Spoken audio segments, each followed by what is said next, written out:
Hindu college of engineering and technology విభాగం నుండి CSC బ్రాంచ్కి చోటుగా వ్యవహరిస్తున్నటువంటి వి రమాదేవి గారు గత 10 సంవత్సరాలుగా సిఎస్సి రంగంలో వివిధ హోదాల్లో పనిచేసి వారికి సుదీర్ఘకాలం అనుభవం ఉంది. అసలు సిఎస్సి బ్రాంచ్ తీసుకోవటం వల్ల విద్యార్థులు ఎవరు సక్సెస్ అవుతారు?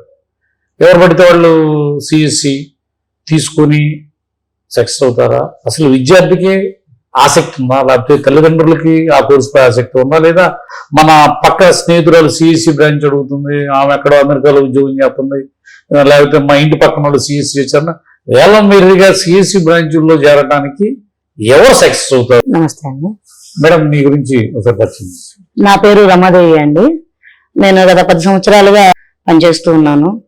అండ్ చాలా మంది పిల్లల్ని రోజు చూస్తూ ఉంటాము. ఫస్ట్ మీరు ఈ బ్రాంచ్ ఎందుకు సెలెక్ట్ చేసుకోవాలనుకుంటున్నారో అని ఫస్ట్ అడ్మిషన్ అప్పుడు అడిగితే వాళ్ళు ఏం చెప్తారు అంటే, సాఫ్ట్వేర్ సంవత్సరాలుగా కంప్యూటర్ సైన్స్ విభాగంలో పనిచేస్తూ ఉన్నాను. అండ్ చాలా మంది పిల్లల్ని రోజు చూస్తూ ఉంటాము. ఫస్ట్ మీరు ఈ బ్రాంచ్ ఎందుకు సెలెక్ట్ చేసుకోవాలనుకుంటున్నారో అని ఫస్ట్ అడ్మిషన్ అప్పుడే అడిగితే వాళ్ళు ఏం చెప్తారు అంటే, సాఫ్ట్వేర్ రంగంలో మనీ ఎర్నింగ్ అనేది చాలా ఎక్కువగా ఉంటుంది కాబట్టి బాగా మంచి జాబ్ శాలరీ ఉంటుంది, ఫ్యామిలీ సెటిల్ అయిపోవచ్చు అనే ఉద్దేశంతో నేను కంప్యూటర్ రంగంలో స్థిరపడిపోవాలనుకుంటున్నాను మొట్టమొదటిగా చెప్తాను. ఓన్లీ స్థిరపడిపోవటానికి మాత్రమే మీరు సెలెక్ట్ చేసుకోవద్దు. మీరు ఏదైనా రంగంలో అభివృద్ధి చెందాలి అంటే దానికి సంబంధించిన నాలెడ్జ్ అనేది స్కిల్ మీరు ముందు నేర్చుకుని ఉండాలి. ఆ స్కిల్ మీద ఇంట్రెస్ట్ ఉంటాయి. ఎక్కువగా ఇప్పుడు పిల్లలందరికీ ఏం ఇంట్రెస్ట్ ఉంటుందంటే మొబైల్స్, గేమింగ్. చిన్న పిల్లవాడి దగ్గర నుంచి 3 సంవత్సరాలు 2 సంవత్సరాల పిల్లల దగ్గర నుంచే నాకు మొబైల్ అంటే ఇష్టము, మొబైల్లో గేమ్ అంటే వాళ్ళు చెప్పలేకపోవచ్చు, అట్రాక్ట్ అయిపోతారు. పక్కన పేరెంట్ మొబైల్ పట్టుకొని ఉన్నా కానీ వాళ్ళ దగ్గరికి వెళ్ళిపోయి ముందు మొబైల్లో అట్రాక్ట్ అవుతారు. ఫస్ట్ లైట్ వల్ల అట్రాక్ట్ అవుతారు, ఆ తర్వాత అందులో వచ్చే గేమ్స్ మూమెంట్ కోసం వెయిట్ కోసం అట్రాక్ట్ అవుతారు. సో దాని నుంచి ఇప్పుడు ప్రతిదీ మన చేతిలోకి వచ్చేస్తుంది. ఆర్టిఫిషియల్ ఇంటెలిజెన్స్ వచ్చిన తర్వాత కారు ఉందనుకోండి, కారు మనం డ్రైవ్ చేయక్కర్లేదు, అదే ఆటోమేటిక్గా ఆటో పైలట్ మోడ్ పెట్టేసుకుంటే డ్రైవ్ అయిపోతుంది.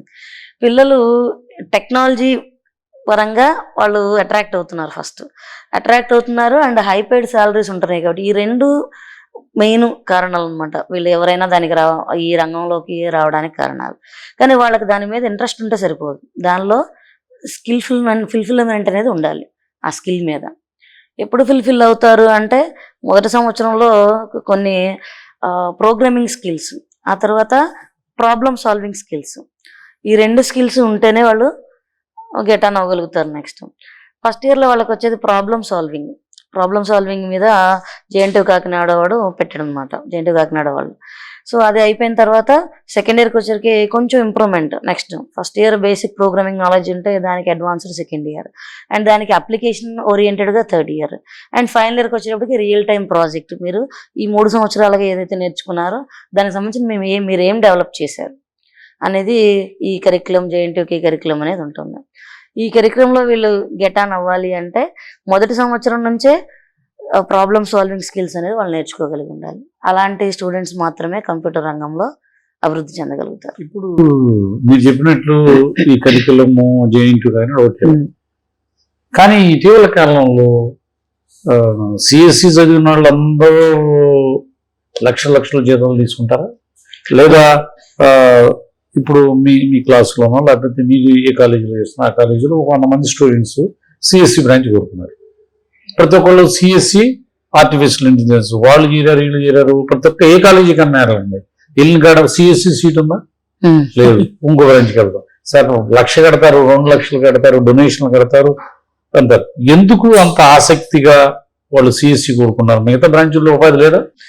ఉంది, కానీ అన్ని బ్రాంచెస్తో పోల్చుకుంటే అభివృద్ధి అనేది వేగంగా ఉంది. ఇందులో లాస్ట్ ఇయర్ ఉన్నటువంటి కోర్సు ఈ ఇయర్ ఉండదు. ఫర్ ఎగ్జాంపుల్ డెవాప్స్ అనే కోర్స్ తీసుకోండి, ఆ కోర్సు గత 4 సంవత్సరాలుగా బాగుంది. పోయిన సంవత్సరం నుంచి మళ్ళీ ఏ అనేది ఇంకా ఇంప్రూవ్మెంట్ అయింది. అంతకుముందు సాఫ్ట్వేర్ ఇంజనీరింగ్ అని ఉండేది. ఆ సాఫ్ట్వేర్ ఇంజనీరింగ్ నుంచి అంటే కంటిన్యూస్ ఇంటిగ్రేషన్, కంటిన్యూస్ మానిటరింగ్ అనమాట. మీరు ఏదైనా ఒక అప్లికేషన్, నా ఫోన్లో ఒక అప్లికేషన్ కావాలి డెవలప్ చేయండి అని ఒక సాఫ్ట్వేర్ కంపెనీ దగ్గరికి వెళ్ళారనుకోండి, వెళ్తే వాళ్ళు మొట్టమొదటిగా ఏం చేస్తారు, మీకు ఏమేం కావాలి నాకు చెప్పండి అని అడుగుతారు. నీకు కావాల్సిన రిక్వైర్మెంట్ మనం చెప్తాము, ఆ తర్వాత ఏం చేస్తారు, ఇంకంతటితో ఆపేస్తారు. ఆ తర్వాత సంవత్సరంలో వాళ్ళు చేసేది ఏంటి, ఇంత టైం తీసుకుంటుంది, ఇంత బడ్జెట్ తీసుకుంటుంది, మీకు ఈ టైంకి ఇచ్చేస్తాం, ఒక 6 monthsలోనో 3 monthsలోనో ఇచ్చేస్తారు, అయిపోతుంది. కానీ దానికి అడ్వాన్స్మెంట్ ఇప్పుడు టెక్నాలజీ చేసేది ఏంటి అంటే, మీరు ఈ రోజు అడిగారు, నెక్స్ట్ వీక్ కల్లా మీకు ఇచ్చేస్తారు. కాకపోతే కంప్లీట్ రిక్వైర్మెంట్స్ తోటి ఇవ్వరు. మీ బేసిక్ ఏంటి, మీకు ఎమర్జెన్సీగా ఉన్నటువంటి అవసరాలు ఏంటి, దాని వరకు మేము ఇచ్చేస్తాం.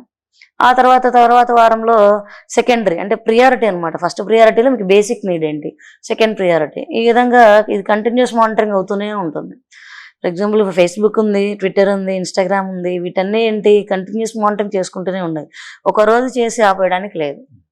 సో ఇలా కంటిన్యూస్ గా చేసుకుంటూ వెళ్తాం, వృద్ధి చెందగలుగుతారు. ఇప్పుడు మీరు చెప్పినట్లు ఈ కరికులము జేఎన్టీ కానీ ఓకే, కానీ ఇటీవల కాలంలో సిఎస్సి చదివిన వాళ్ళందరూ లక్షల జీతాలు తీసుకుంటారా, లేదా ఇప్పుడు మీ క్లాస్లోనో లేకపోతే మీరు ఏ కాలేజీలో చేస్తున్నా ఆ కాలేజీలో 100 మంది స్టూడెంట్స్ సిఎస్సి బ్రాంచ్ కోరుకున్నారు. ప్రతి ఒక్కళ్ళు సిఎస్సి ఆర్టిఫిషియల్ ఇంటెలిజెన్స్ వాళ్ళు చేరారు, వీళ్ళు చేరారు, ప్రతి ఒక్క ఏ కాలేజీ కన్నా అండి వెళ్ళిన కాడ సిఎస్సి సీట్ ఉందా, లేదు, ఇంకో బ్రాంచ్కి వెళ్దాం సార్, 1,00,000 కడతారు, 2 లక్షలు కడతారు, డొనేషన్లు కడతారు అంటారు.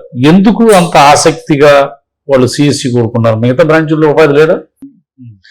ఉంది, కానీ అన్ని బ్రాంచెస్ తో పోల్చుకుంటే అభివృద్ధి అనేది వేగంగా ఉంది. ఇందులో లాస్ట్ ఇయర్ ఉన్నటువంటి కోర్సు ఈ ఇయర్ ఉండదు. ఫర్ ఎగ్జాంపుల్ డెవాప్స్ అనే కోర్స్ తీసుకోండి, ఆ కోర్సు గత 4 సంవత్సరాలుగా బాగుంది.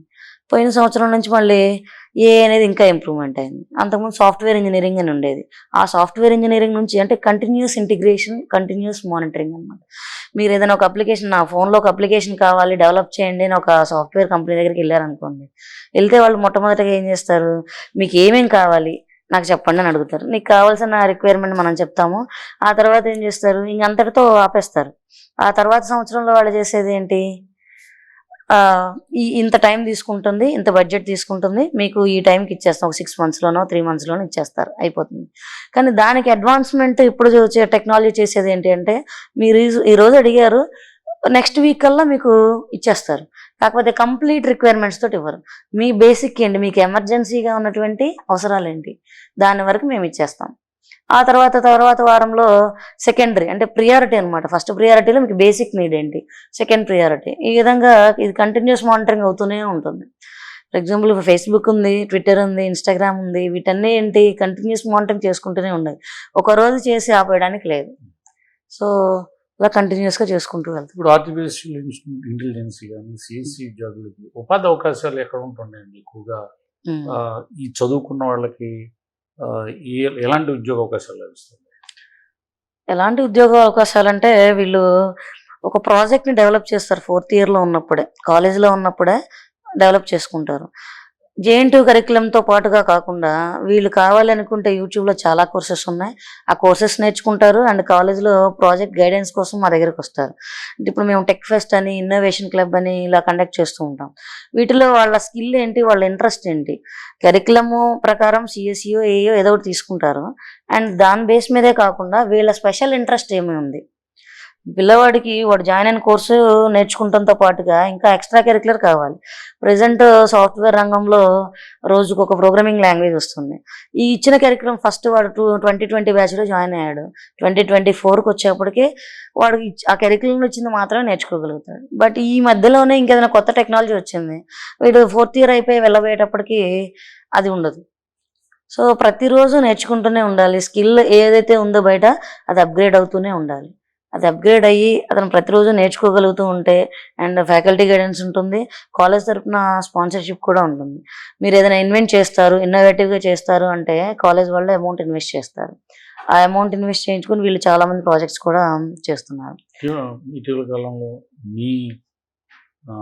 మీరు హెచ్ఓడిగా మీ ఆధ్వర్యంలో ఏమన్నా కొత్త ప్రాజెక్టులు పిల్లలు చేసినవి ఉన్నాయండి.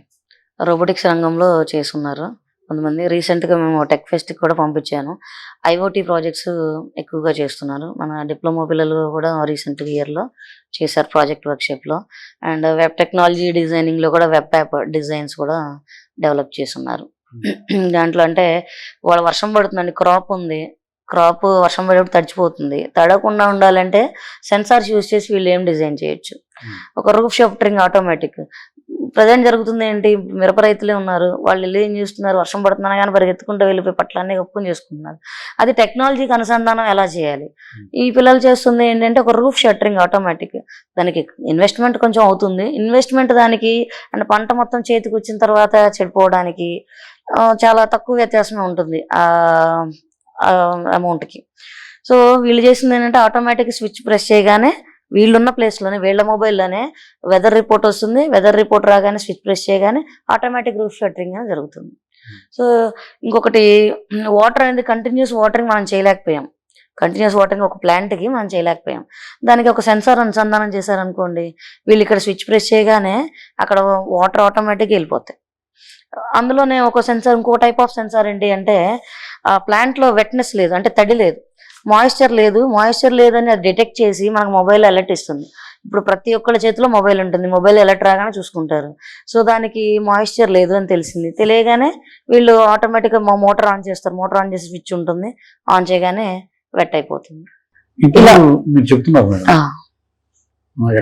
ఎప్పటికప్పుడు టెక్నాలజీ మారిపోతుంది, సాంకేతికత్వం వస్తుంది. ఇప్పుడు మీరు చూడి ఉన్నారు, చెప్పే అధ్యాపకులు మీరు చదువుకున్న రోజులు వేరు, టెక్నాలజీ అప్డేట్ అవుతుంది, చెప్పే విద్యార్థులు అప్డేట్ అవుతారు, అట్లాగే అధ్యాపకులు కూడా అప్డేట్ అవుతూ ఉంటారు. మీరు ఎప్పటికప్పుడు కోర్సు మీరు అప్డేట్ అవ్వకపోతే వాళ్ళకి చదువు చెప్పలేదు కదా. ఇప్పుడు నాది ఉండండి, నేను 2009లో నాది ఇంజనీరింగ్ కంప్లీట్ అయిపోయింది. ఇప్పటికి దాదాపు ఇది 2024, కాబట్టి 15 సంవత్సరాలు అయిపోతుంది. ఈ లోపల చాలా మార్పులు వచ్చింది. ఇప్పుడు నేను ఉన్నప్పుడు ఆర్టిఫిషియల్ ఇంటెలిజెన్స్ లేదు, నేను ఇన్ఫర్మేషన్ టెక్నాలజీ చేశాను. ఆర్టిఫిషియల్ ఇంటెలిజెన్స్ లేదు, మెషిన్ లెర్నింగ్ లేదు, డీప్ లెర్నింగ్ లేదు, డేటా సైన్స్ లేదు. వీటన్నిటి మీద మేము ఫ్యాకల్టీ డెవలప్మెంట్ ప్రోగ్రామ్స్ అటెండ్ అవుతాం. NPTEL, స్వయం అని చెప్పి మనకి కోర్సెస్ ఉన్నాయి, యాప్స్కి లిస్టెడ్. యాప్స్కి లిస్టెడ్ దాంట్లో మేము కోర్స్ చేసి కోర్స్ కంప్లీషన్ సర్టిఫికేట్ ఉంచుకున్న తర్వాతే వాళ్ళకి ఏదైనా టీచ్ చేస్తాం. అంటే ఫస్ట్ మేము వాళ్ళు టీచ్ చేయాలంటే మేము ట్రైన్ అయ్యి ఉండాలి, మాకు సర్టిఫికేషన్ ఉండాలి. ఇందాక నేను అడిగింది ఏంటంటే క్లారిటీగా ఇప్పుడు తల్లిదండ్రులకు కానీ విద్యార్థులకు కానీ కావాల్సింది ఏంటంటే, పిల్లల్ని బీటెక్ రాశారు, ఎంసెట్లో ర్యాంక్ వచ్చింది, కాలేజీకి వచ్చారు, పిల్లడు ఏమడుగుతాడు, అమ్మా ఎక్కడ చదువుతావు అని తల్లిదండ్రులు అడుగుతారు. నాకు సిఎస్సి కావాలంటాడు. ఇంటర్మీడియట్ అవ్వగానే సిఎస్సి ఎందుకు కోరుకుంటున్నారంటే పక్క ఆయనో లేకపోతే వాళ్ళ ఇంటి పక్కన వాళ్ళు ఇక్కడ అమెరికాలోనో ఏ గూగుల్లో సాఫ్ట్వేర్లో చేశాడు, సంవత్సరానికి 10 లక్షలు వస్తాయనే ఒక దూరదృష్టితో మాకు కూడా వస్తాయనే ఉద్దేశంతో తీసుకొని చేరతారు. సిఎస్సి ఖాళీ ఉంది చేరతారు. అసలు సిఎస్సి నేను చెప్పమంటుంది ఏంటంటే, మిమ్మల్ని సిఎస్సి చేరే విద్యార్థులకు ఉపాధి అవకాశాలు ఏ కంపెనీలో వస్తాయి, ఏ రంగానికి సంబంధించిన సంస్థలు ఎంచుకోవాలి? ఉపాధి అవకాశాలకి HCL ఉంది, టెక్ మహేంద్ర ఉంది, ఇన్ఫోసిస్ ఉంది, గూగుల్ ఉంది, ట్విట్టర్ ఉంది. అండ్ వీటన్నిటికీ అప్రోచ్ అవటం ఎలా అనేది మేము నేర్పించాలి. కంపెనీస్ అయితే అక్కడ ఉన్నాయి, ఇక్కడ స్కిల్ ఉన్న స్టూడెంట్ ఉన్నాడని చెప్పి కంపెనీకి తెలియదు. అండ్ కంపెనీ అక్కడ ఉంది, ఎలా అప్రోచ్ అవ్వాలి, ఎవరిని కన్సల్ట్ అవ్వాలి అనేది తెలియదు. దానికోసం మేము ఏం చేస్తాము అంటే, అండ్ HR క్యాంపస్ కనెక్ట్ అనే ప్రోగ్రామ్స్ కండక్ట్ చేస్తాం. రీసెంట్గా ఈరోజు పొద్దునే జరిగింది HR క్యాంపస్ కనెక్ట్ అని. ఒక హెల్త్ కేర్ మానిటరింగ్ సిస్టంలో పనిచేసే ఒక HR లెవెల్లో ఉన్న మేడంని అర్చన గారిని పిలిపించాము. సో తను ఏంటంటే స్టూడెంట్స్తో ఇంటరాక్ట్ అయ్యి, మీరు ఏ ప్లేస్లో ఉన్నారు, అంటే మీకు ఎంతవరకు నాలెడ్జ్ ఉంది, దేని గురించి నాలెడ్జ్ కావాలి, ఏ కంపెనీస్ ఉన్నాయి, ఏ కంపెనీలు మీరు నేర్చుకునే స్కిల్ ఏంటి, ఆ స్కిల్ని మీరు ప్రజెంట్ చేయాలంటే ఎక్కడ ప్రజెంట్ చేయాలి, వాళ్ళతో ఎలా కమ్యూనికేట్ అవ్వాలి, మీరు ఎలా ఉంటే వాళ్ళు మిమ్మల్ని తీసుకోగలుగుతారు అనే దాని గురించి అవేర్నెస్ ప్రోగ్రామ్స్ స్టూడెంట్స్కి కండక్ట్ చేస్తాం.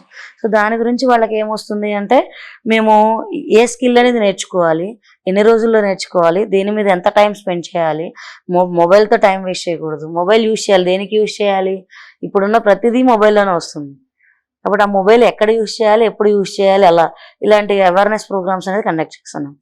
అండ్ సిఎస్సిని ఎందుకు తీసుకోవాలి అని ఇంటర్మీడియట్ వాళ్ళు అనుకుంటున్నారు అంటే, మెయిన్ MPC వాళ్ళే అనుకుంటారు. ప్రాబ్లమ్స్ సాల్వింగ్ స్కిల్ అంటే కంప్యూటర్ అంటేనే ముందు mathematics. So mathematics interest first ఉంటేనే ఆ తర్వాత ప్రాబ్లమ్ సాల్వింగ్లోకి వస్తారు. ఆ ప్రాబ్లమ్ సాల్వింగ్ స్కిల్ ఎక్కువగా ఉన్న వాళ్ళు ఫస్ట్ దీనిలో గెట్ ఆన్ అవ్వగలుగుతారు. ఇప్పుడు మీరు ఈ హిందూ కాలేజ్ ఆఫ్ టెక్నాలజీ దాంట్లో పనిచేస్తున్నారు. మిగతా కాలేజీలకి ఈ కాలేజీలకు ఉన్న డిఫరెన్స్ ఏంటి? మీరు HODగా సిఎస్సి విభాగం సంబంధించిన ప్రత్యేకంగా ఫ్యాకల్టీలో విభాగంలో ఏమైనా మార్పులు ఉన్నాయా, లేకపోతే దీంట్లో పనిచేస్తున్న వాళ్ళకి ఏమైనా ప్రత్యేక అనుభవం లాంటిది కానీ ప్రత్యేక అంతకుముందు చేసిన కాలేజీల్లో అడ్మిషన్ ప్రెజర్ అనేది ఉండేదండి. వర్క్ ప్రెజర్ ఉండేది, అడ్మిషన్ ప్రెజర్ ఉండేది. ఇక్కడ ఏ అధ్యాపకులకి కూడా అడ్మిషన్ చేయండి, చేస్తేనే ఉంటుంది అనేటువంటి ఒత్తిడి అనేది ఇక్కడ ఉండదు. అదొకటి మొదటిది. తర్వాతది విద్యార్థికి ఏదైతే కావాలో అంత మాత్రమే ఇస్తాం. విద్యార్థికి కావాల్సింది మాత్రమే ఇస్తాం. వాళ్ళ చేత ఇంకేదైనా వర్క్ చేయించడం కానీ, ఎక్స్ట్రా వర్క్స్ కానీ, ఎక్స్ట్రా వర్క్ ఎప్పుడు ఇస్తాము అంటే కరిక్యులంలో లేదు, కానీ బయట ఇది ట్రెండింగ్లో ఉంది, మీరు నేర్చుకోవాలి. అలాంటి వాటి మీద మేము వాళ్ళకి ట్రైనింగ్ అనేది ఇస్తాం. అంటే నేను అడుగుతుంది కాలేజీ వ్యత్యాసం అంటే కాలేజీలోనే సిఎస్సి బ్రాంచ్లు ఎందుకు చేరాలి? మీ కాలేజీలో ఇన్ని కాలేజీలు ఉన్నాయి, ఈ కాలేజీని ఎంచుకోవడానికి ఏమైనా ప్రత్యేకమైన వాతావరణ పరిస్థితులు అలాంటివి ఏమైనా ఉన్నాయా? సిలబస్ కంప్లీట్ చేయడం అన్ని కాలేజీలు చేస్తారు. అండ్ పిల్లవాడిని మానిటరింగ్ చేసేది అనేది అందరూ చేయరు. క్లోజ్ మానిటరింగ్ అంటే ఒక్కొక్క ఫ్యాకల్టీకి 30 స్టూడెంట్స్ని తీసుకొని 30 స్టూడెంట్స్ తీసుకొని మేము కౌన్సిలింగ్ ఇస్తాం. ఈ 30 మంది డైలీ ఫస్ట్ డిసిప్లిన్ రావాలంటే అటెండెన్స్ ఉందా లేదా, డైలీ వాళ్ళ అటెండెన్స్ ఉందా లేదా, అండ్ ఫ్రీక్వెంట్గా వాళ్ళు ఆబ్సెంట్ అవుతూ ఉన్నారు, ఎందుకు ఆబ్సెంట్ అవుతున్నారు, వాళ్ళకి మేమేం పనిష్మెంట్ ఇవ్వం, కౌన్సిలింగ్ ఇస్తాం. మీరు ఎందుకు రావట్లేదు, క్లాస్లో ఏదైనా ప్రెషర్ ఉందా మీకు, అంటే చెప్పేది అర్థం కావట్లేదా, లేదంటే చదవలేకపోతున్నారా, చదవలేకపోతే ఎందుకు చదవలేకపోతున్నారని వాళ్ళకి కౌన్సిలింగ్ అనేది కండక్ట్ చేస్తాం. సో క్లోజ్ మానిటరింగ్ అనేది న్యూ కాలేజ్ ఆఫ్ టెక్నాలజీ దాంట్లో పనిచేస్తుంది. మిగతా కాలేజీలకి ఈ కాలేజీలకు ఉన్న డిఫరెన్స్ ఏంటి? మీరు హెచ్ఓడిగా సిఎస్సి విభాగం సంబంధించిన ప్రత్యేకంగా ఫ్యాకల్టీలో విభాగంలో ఏమైనా మార్పులు ఉన్నాయా, లేకపోతే దీంట్లో పనిచేస్తున్న వాళ్ళకి ఏమైనా ప్రత్యేక అనుభవం లాంటిది కానీ ప్రత్యేక? అంతకుముందు చేసిన కాలేజీల్లో ప్రెజర్ అనేది ఉండేదండి. వర్క్ ప్రెజర్ ఉండేది, అడ్మిషన్ ప్రెజర్ ఉండేది. ఇక్కడ ఏ అధ్యాపకులకి కూడా అడ్మిషన్ చేయండి, చేస్తేనే ఉంటుంది అనేటువంటి ఒత్తిడి అనేది ఇక్కడ ఉండదు. అదొకటి మొదటిది. తర్వాతది విద్యార్థికి ఏదైతే కావాలో అంత మాత్రమే ఇస్తాం. విద్యార్థికి కావాల్సింది మాత్రమే ఇస్తాం. వాళ్ళ చేత ఇంకేదైనా వర్క్ చేయించడం కానీ, ఎక్స్ట్రా వర్క్స్ కానీ, ఎక్స్ట్రా వర్క్ ఎప్పుడు ఇస్తాము అంటే కరిక్యులంలో లేదు, కానీ బయట ఇది ట్రెండింగ్లో ఉంది, మీరు నేర్చుకోవాలి. అలాంటి వాటి మీద మేము వాళ్ళకి ట్రైనింగ్ అనేది ఇస్తాం. మీ కాలేజీలో ఇన్ని కాలేజీలు ఉన్నాయి, ఈ కాలేజీని ఎంచుకోవడానికి ఏమైనా ప్రత్యేకమైన వాతావరణ పరిస్థితులు అలాంటివి ఏమైనా ఉన్నాయా? సిలబస్ కంప్లీట్ చేయడం అన్ని కాలేజీలు చేస్తారు. అండ్ పిల్లవాడిని మానిటరింగ్ చేసేది అనేది అందరూ చేయరు. క్లోజ్ మానిటరింగ్ అంటే ఒక్కొక్క ఫ్యాకల్టీకి 30 స్టూడెంట్స్ని తీసుకొని 30 స్టూడెంట్స్ తీసుకొని మేము కౌన్సిలింగ్ ఇస్తాం. ఈ 30 మంది డైలీ ఫస్ట్ డిసిప్లిన్ రావాలంటే అటెండెన్స్ ఉందా లేదా, డైలీ వాళ్ళ అటెండెన్స్ ఉందా లేదా, అండ్ ఫ్రీక్వెంట్ గా వాళ్ళు ఆబ్సెంట్ అవుతూ ఉన్నారు, ఎందుకు ఆబ్సెంట్ అవుతున్నారు, వాళ్ళకి మేమేం పనిష్మెంట్ ఇవ్వం, కౌన్సిలింగ్ ఇస్తాం. మీరు ఎందుకు రావట్లేదు, క్లాస్లో ఏదైనా ప్రెషర్ ఉందా మీకు, అంటే చెప్పేది అర్థం కావట్లేదా, లేదంటే చదవలేకపోతున్నారా, చదవలేకపోతే ఎందుకు చదవలేకపోతున్నారని వాళ్ళకి కౌన్సిలింగ్ అనేది కండక్ట్ చేస్తాం. సో క్లోజ్ మానిటరింగ్ అనేది ఇప్పుడు సిఎస్సి బ్రాంచ్ ఎంచుకున్నారు, మీ కాలేజీలో చేరారు. చేరిన తర్వాత మీరు హెచ్ఓడిగా విద్యార్థుల మీద ఏమన్నా ప్రత్యేక పర్యవేక్షణ లాంటివి ఏమన్నా చేస్తుంటారా? ఈ క్రమశిక్షణ తగ్గుతున్న విద్యార్థుల్ని పనిష్ చేయటం కానీ ఇలాంటి ఏమన్నా తీసుకుంటారా, లేకపోతే పాఠాలు చెప్పిన వెళ్ళకుండా వచ్చేసి చేస్తారా? డిసిప్లిన్ యాక్ట్ కంపల్సరీ ఉండాలండి. ఇప్పుడు నా పిల్లలే ఉన్నారు ఇంట్లో, పిల్లలు వాళ్ళు సరిగా లేకపోతే మనం దండిస్తాం. ఇక్కడ దండించడం అంటే ఏంటి అంటే ఫస్ట్ క్లాస్ లో నుంచి బయటకు పిలుస్తాం, మీరు ఎందుకు ఇన్షర్ట్ చేసుకోలేదు, మీరు ఎందుకు ప్రాపర్ డ్రెస్ లో లేరు అని క్వశ్చన్ చేస్తాం. Punishment in the sense questioning. ఆ క్వశ్చనింగ్ కి వాడు నెక్స్ట్ డే నేను ఒకళ్ళ చేత ఎందుకు క్వశ్చన్ చేయించుకోవాలి అనే ఉద్దేశంతో రెండో రోజు వాడు మారుతాడు. సిఎస్సి చదువుతున్న విద్యార్థులకి, అలాగే మీ Hindu college pharmacy, Hindu college engineering చదువుతున్న విద్యార్థులకి, వారి తల్లిదండ్రులకి మీరు ఇచ్చే సందేశం? మంది తల్లిదండ్రులకి పిల్లవాడు కాలేజ్కి వెళ్తున్నాడా వెళ్ళట్లేదా, చదువుతున్నాడా చదవట్లేదా అనేది మేము ఎటు వాళ్ళకి మెసేజ్ రూపంలోనో ఫోన్ కాల్ రూపంలోనో పంపిస్తూనే ఉంటాం. కానీ వాళ్ళు కూడా వచ్చి మానిటర్ చేసుకుంటూ ఉండాలి. ఒకరోజు మంత్లో ఒకసారి కాలేజ్కి తల్లిదండ్రులు వచ్చారు అంటే ఆ పిల్లవాడికి కూడా సీరియస్నెస్ అనేది ఉంటుంది. అంటే మా పేరెంట్స్ వస్తున్నారు, నా గురించి ఎంక్వైరీ చేస్తారు, అంటే వారంలో కాకపోయినా నెలలో ఒకసారి వచ్చినా కానీ వస్తారు, నా గురించి తెలుసుకుంటారు అని అతనికి ఉంటే కంపల్సరీగా డిసిప్లైన్డ్గా ఉంటాడు, క్లాస్ కూడా శ్రద్ధగా ఉంటాడు. నేను తల్లిదండ్రులకి చెప్పగలిగేది అదొకటే. Thank you.